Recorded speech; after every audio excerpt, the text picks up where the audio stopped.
Welcome back. Now, why do sometimes teams don't work? We've all been on teams. Some of them are great. Some of them are awful. Usually everyone has a pretty strong opinion about a team. Let's take a look at why teams don't work and how can we make them better. So we're going to take a look again. Now we're going to be moving back to Harvard University and taking a look at some data from one of their instructors there. This is data that was put into Harvard Business Review. So meet Professor Richard Hackman. He studied teams for over 3 decades. And in this article, we're going to be taking a look at why teams don't work.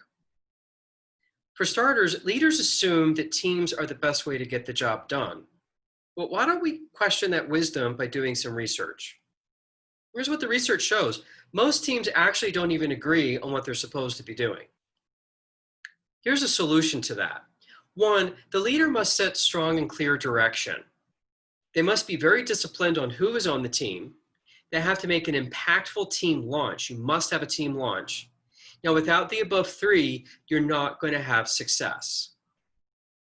Now, take a look at this question, which was given to 4th graders in the United States, or 9-year-old children. And look at this for yourself.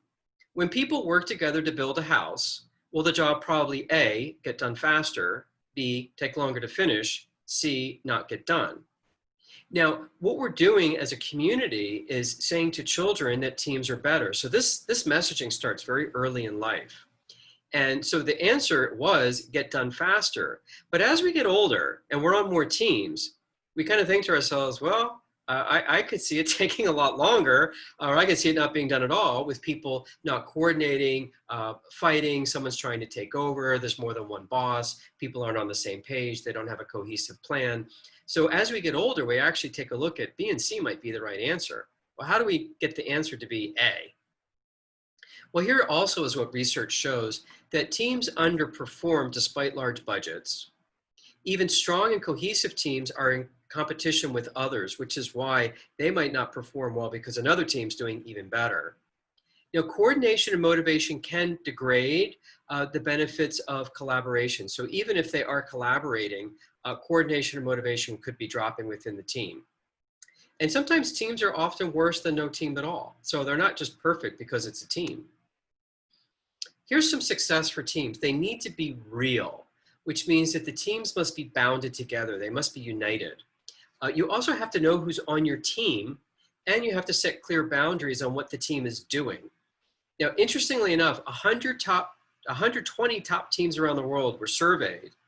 100% of the team leaders said, oh, yes, the boundaries and the objectives and the goals are clear.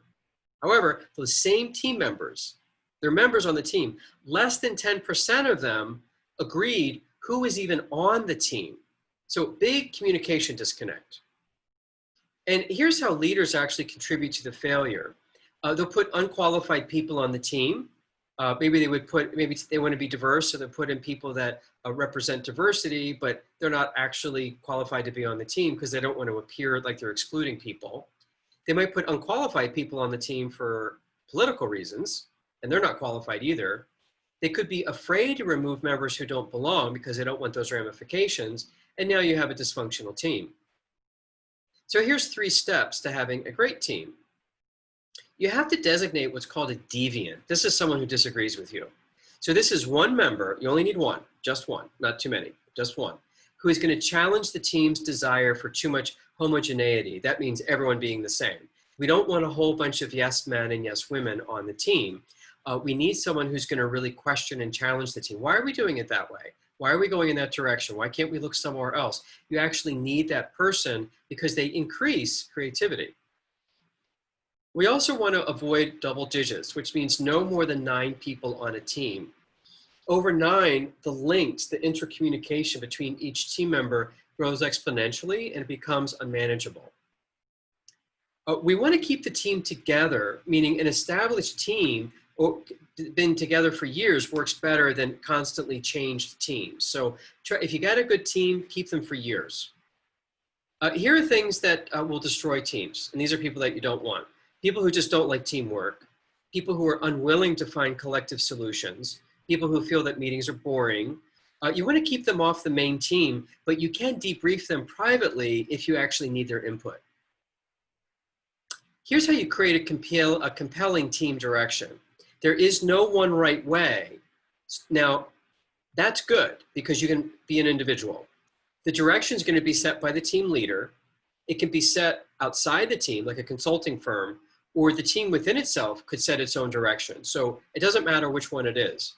But the team leader and the direction is going to be emotionally demanding. You have to be able to exercise authority. You can create some angst, some fear within the team, or some ambivalence. You might make some enemies.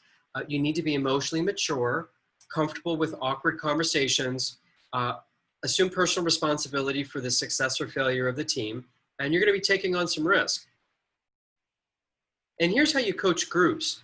You coach the group, not the individuals. Most people make this mistake. The timing is very important. When you do coaching, again, coach the group, not individuals in the team. We also want to run a launch meeting, which means who's on the team, what's the goal of the team, who has what role. We also want to conduct midpoint reviews, what is working well and what is not working well. And then a post-work review, what went well, what went poorly, identify the learnings as well as future best practices. So do a debrief. You also need to protect your deviant. This is the person that's going to be challenging. They need to challenge the group. They're going to be saying what no one else is willing to articulate. They'll be answering the question, why are we doing this? We need to move in the opposite direction. This is kind of who they are. They do open creative discussions. They open up anxiety as well. People may want to sabotage them. They may want to throw them off the team. So you need to protect them to keep them on the team. Now, some common team fallacies. Some people feel that harmonious teams are more productive than teams that aren't. That's not true. There was a study of non-harmonious orchestra players. They found that the orchestras that didn't get along as well actually played better. And this is because of a reverse cause and effect. That when productive and done something good together, we typically get recognized for it and we feel satisfied.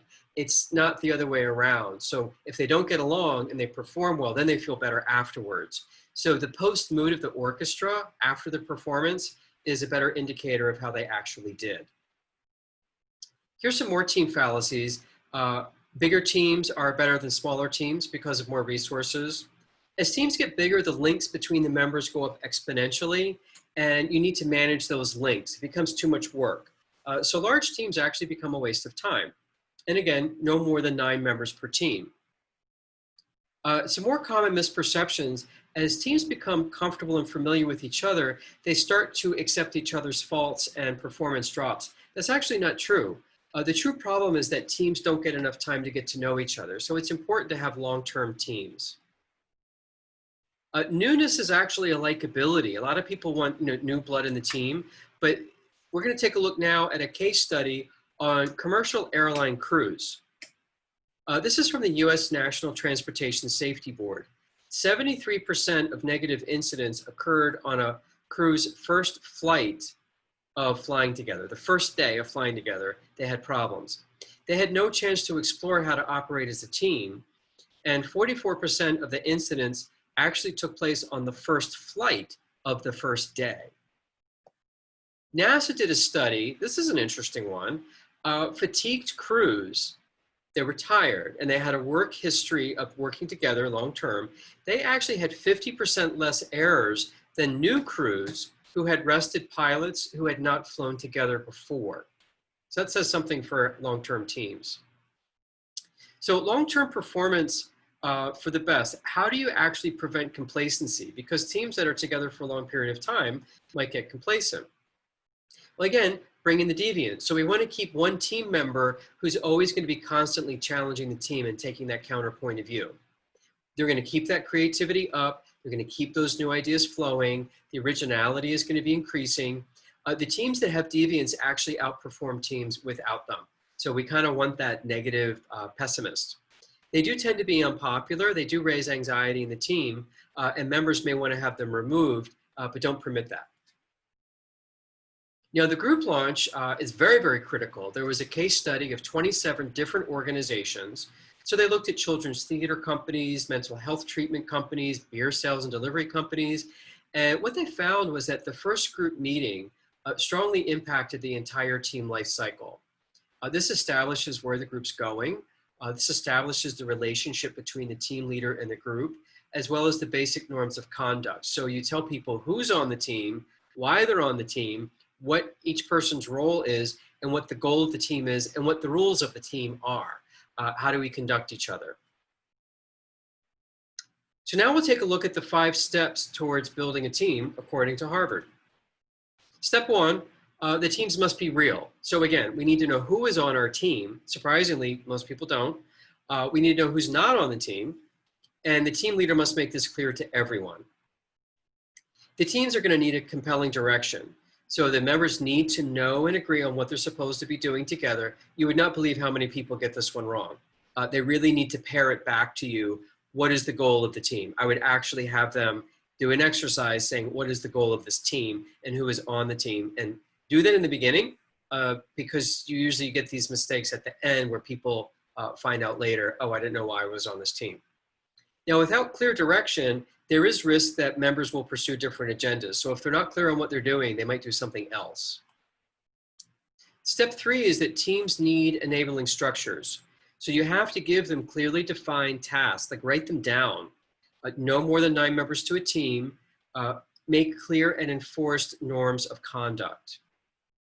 Step 4 is that teams need a supportive organization. So the support they need is they need a reward system, something that's going to let them know they're doing well. They need a human resource system. They also need an information system. Step 5 is that the teams need expert coaching. So remember, coach the team, not the individual. Coach them in the beginning. Also do midpoint assessments. What's going well, what's not going well, what should we be changing? And also do an end of project review. Again, same thing. What went well, what did not go well, and are there any new practices that we could put in for the next time? Here are ways for you to be a better leader. Do not imitate another person's style. A lot of people want to do that. Please embrace your individuality. Embrace your quirkiness. That's okay. Now, be mindful of what you're really good at and do that. Exploit what you're really good at. And also be mindful and be aware of where you're not very good. Get help for that. Don't try to be something you're not. Get help for where you have weaknesses. There is no right type of leadership style. Just simply be you. There is not one type of leader that's been more effective. What doesn't work is imitating somebody else. So please don't do that.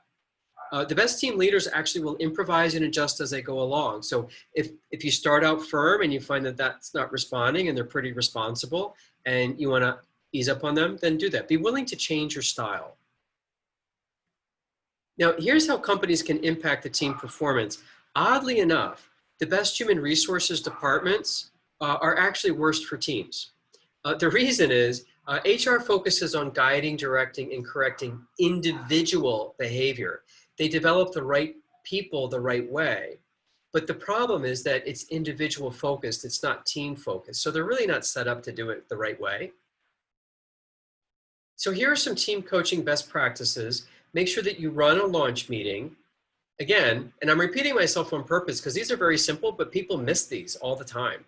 Who's on the team? What are the roles of the team members? What is the team goal? And to foster better teamwork on the task, we want to coach for better teamwork, getting the job done better, not trying to get them to socialize more. So make sure that your coaching is based on getting more productivity, not more socialization. And then, what are the rules of the team? How's that going? Do the midpoint review, what's working, what is not working, and then an end of product review, what worked, what didn't work, and what are some best practices for next time. Now let's talk about some virtual teams. A lot of teams are virtual now. Fundamentally, they're actually the same as traditional teams. They can be productive with less face-to-face. You still need a launch meeting. You still need a midpoint review, and you still need the final project review. And then the big question, are teams still important? Well, really, being a team player is not the ultimate measure of one's worth. Many individuals can actually do better. That's okay. Leaders need to really find the right team member for the team. You need to strike a balance between individual autonomy and collective action. Either one is bad. So you don't want to have too much individuality, but you also don't want to have too much team. You want a nice balance there. So while individualism can actually be bad, so can bad teams. So no one's really perfect on that. Be mindful that strong teams can cause members to self-censor contributions. So if you are on a team, speak up. If you see people that's on a team that's not speaking up, get their contributions, whether it's inside the team or outside the team, take them aside. If they're very shy, say, hey, what do you think we should do? And get permission to perhaps be their advocate and share their ideas. Give them credit for those ideas, please. And now we're going to be taking a look at the 20-minute homework. So it's going to be in two phases. So take about 10 minutes and think about a team that you were on that was just amazing. I mean, everything worked great. You did a really great job. You liked everyone. Everything was perfect. Now, what happened in that team that actually matches the suggestions in this article? Was there a lunch? Were all opinions welcomed? Were people exploring outside the team? Was everyone contributing 50-50? Were people having brief interactions? Were people spending half the time talking to the group, half the time talking to individuals? Were people listening actively? And when they were listening, they were doing it half the time and talking half the time. So what amazing things were you noticing from the article that were in that team? And then think about a disaster team. We've all been on those. Now, what happened or didn't happen that you can relate back to the article? Did you have a team leader that was basically like, the only contribution you can make is agreeing with me? That's good to know. Was it just one team leader with 2 or 3 lieutenants where they made all the contributions, they made all the decisions, and what you had to say didn't matter? So you didn't contribute at all, even though you thought you had a better idea. That's important. Did people not engage each other? Were there people who talked all the time, never listened, they interrupted? Were there teams where everyone was on the same page, everyone agreed, there wasn't a deviant? So think of the disaster that was on that team, and what can you relate in that real disaster to what you noticed in the article? So again, take a few minutes to think about the amazing team and the disaster team, and take about 10 minutes writing the characteristics of the amazing team and how it related to the article. And then also take about 10 minutes to talk about the disaster team and what were the components on that one. And when you write this out, this is actually going to help you be a better team leader as well as a better team participant. So when you're part of a team, even if it is cross-culture, you can start to make your own maps and just be mindful, okay, where am I on the map? Am I contributing enough? Am I talking half the time and listening half the time? Am I talking to all the other team members? Am I exploring outside the team? Am I talking to the leader and the lieutenants and everybody else? Do I need to get some of these quiet people to talk more? Maybe I should take them out for coffee. What about suggesting the group coffee break? There's lots that you can do as a team member that could actually make the team work, even though if you're a leader, you could do this, but even the team member can do this as well by setting an example of being a good team person. And it's okay to be the deviant. Maybe you need to write that down privately or privately talk to the leader and say, hey, I have a counter thought. Could I talk to you privately in case you're a little bit shy about bringing that to the group? It's okay to have outside conversations with someone who's more senior on the team. So that is the end of our lesson. I hope you enjoyed it. And I look forward to reading your homework, and I'll see you at the next lesson. Bye-bye.